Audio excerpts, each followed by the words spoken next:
November 1940. Taranto Harbor, Italy.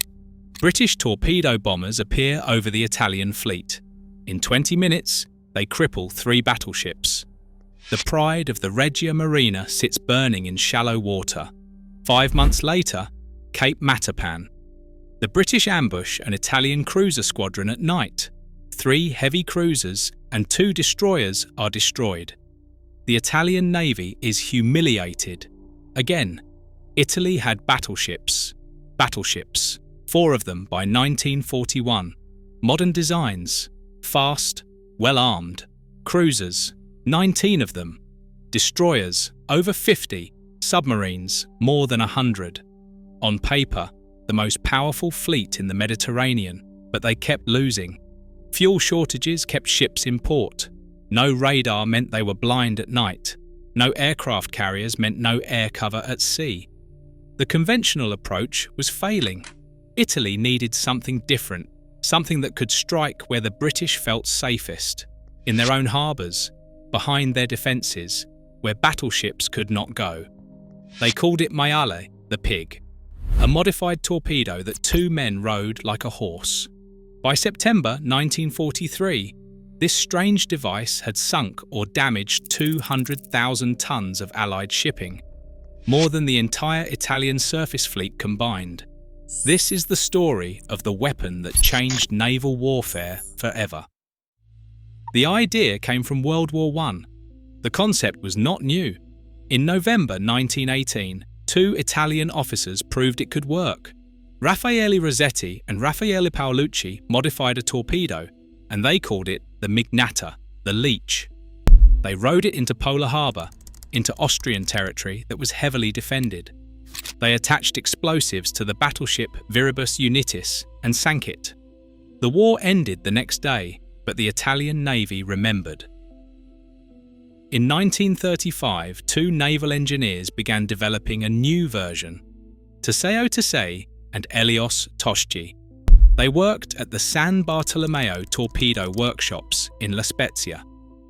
Their goal was to create a weapon that could penetrate any harbour defence. If you want to see more stories about the weapons that defined World War II, consider subscribing.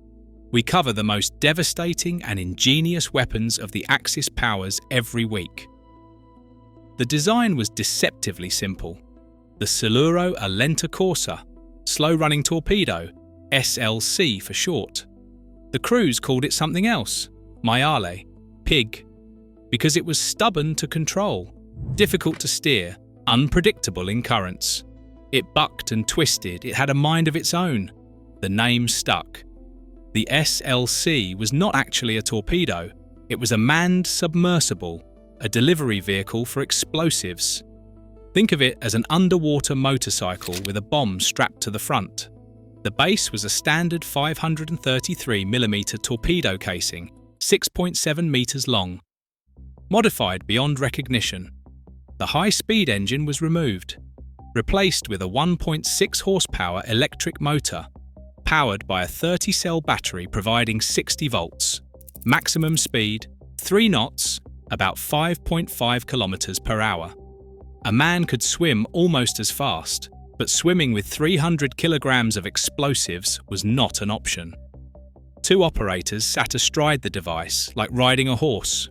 The front man steered, the rear man navigated. Both wore rubberized diving suits and oxygen rebreathers with 6 hours of air. At the front of the torpedo hung the warhead, 1.8 meters long, 300 kilograms of explosives, detachable. The operators would ride the SLC to an enemy ship, dive beneath the hull, detach the warhead, attach it to the keel with clamps, set the timer, and escape. In theory. The numbers tell the story. The specifications revealed both strengths and weaknesses. Length was 6.7 to 7.3 meters, depending on the variant.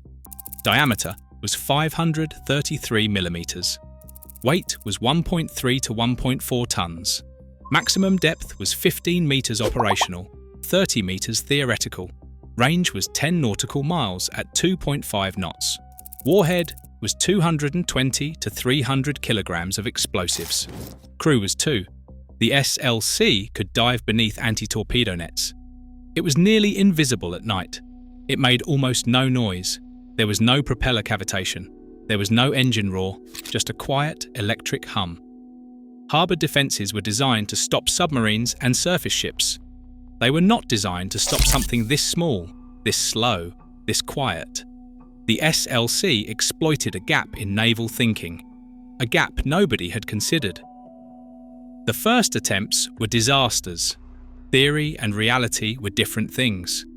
The unit operating the SLC units was formally established in March 1941. Decima Flotilla MAS, the 10th Light Flotilla. Their first operations failed. Equipment malfunctioned, batteries died, motors flooded. Operators got lost in the dark. Submarines carrying SLC units were detected and sunk before reaching their targets. In August 1940, the submarine Irid was sunk while preparing for an attack on Alexandria.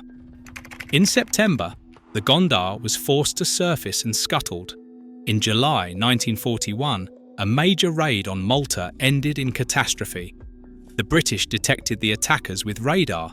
Coastal guns opened fire. The unit's commander was killed. To say, one of the weapon's inventors, died trying to breach the harbour defences. But the Italians learned from every failure. They improved the batteries, strengthened the motors, refined the diving equipment, developed better tactics. By late 1941, the SLC was ready. The weapon proved itself. The breakthrough came in September 1941. 3 SLC manned torpedoes launched from the submarine sire attacked Gibraltar. They slipped past the defences. They attached mines to 3 tankers. All 3 sank. The operators escaped to neutral Spain. It was the first fully successful SLC mission. 3 months later came the operation that shocked the world. Alexandria Harbor, December the 19th, 1941. 3 SLC vehicles, 6 operators. Their targets were the 2 remaining British battleships in the Mediterranean, HMS Queen Elizabeth and HMS Valiant. The SLC vehicles were carried in special containers on the deck of the submarine sire. Watertight cylinders designed specifically for this purpose. The submarine surfaced 1.3 miles from the harbour. The operators climbed out. They mounted their vehicles and disappeared into the darkness. They followed British destroyers through the open boom gate. They timed their approach perfectly. They passed the anti-submarine nets. They passed the patrol boats dropping depth charges. They passed the searchlights sweeping the water. Into the heart of the British naval base. Everything that could go wrong went wrong. Motors failed, oxygen systems malfunctioned. One operator had to push his SLC vehicle through the mud by hand. For 40 minutes. In freezing water. In total darkness. But they reached their targets. The operators attached their warheads. They set the timers. And waited. At 6:05 in the morning, the explosions began. HMS Queen Elizabeth settled onto the harbour floor. HMS Valiant was crippled. The tanker Sagona was destroyed. The destroyer Jarvis was badly damaged. In one night, 6 men with 3 SLC vehicles accomplished what the entire Italian surface fleet had failed to do. They knocked out the British Mediterranean fleet. The British were forced to lie. The damage was so severe that the British hid it. Admiral Cunningham kept his flag aboard HMS Queen Elizabeth. Bands played on deck. Ceremonies continued as normal. From the air, everything looked operational. The deception lasted weeks, but the reality was devastating. HMS Queen Elizabeth required 18 months of repairs. She had to be sent to the United States. HMS Valiant needed 6 months in dry dock. The British Mediterranean fleet suddenly had no operational battleships. The Italians had 4. For the first time in the war, Italy had naval superiority in the central Mediterranean, all because of a weapon that cost almost nothing to produce. The attacks continued. Alexandria was not the end. From a secret base inside the interned tanker Altera in neutral Spain, SLC teams launched repeated attacks on Gibraltar. In May 1943, 3 Allied ships were sunk.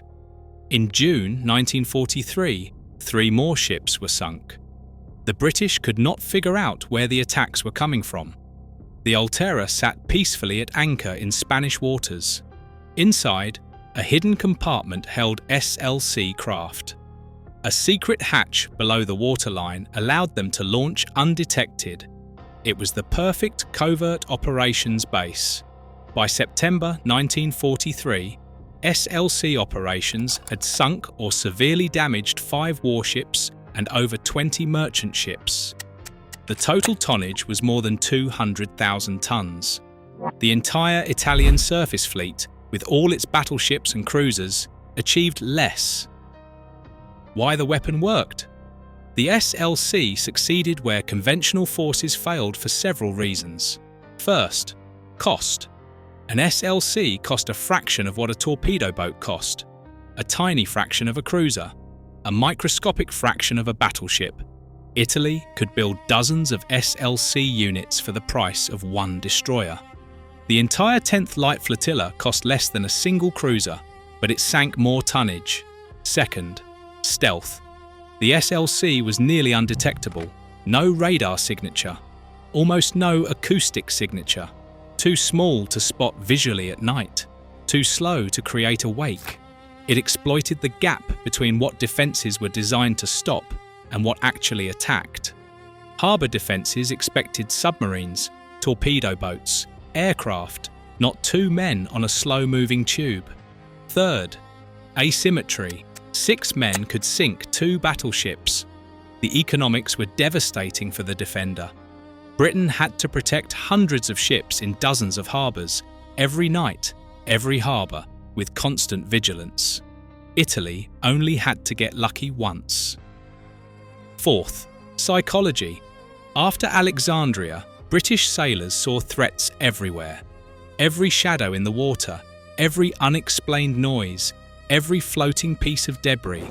The SLC created fear far beyond its actual numbers. Paranoia is expensive. It ties down resources. It exhausts crews. It wins wars. The legacy. The British were impressed enough to copy the design. They called their version the Chariot. It was nearly identical in concept, with 2 riders, a detachable warhead and an electric motor. The British used it against the German battleship Tirpitz in Norway. That was the ultimate compliment from an enemy.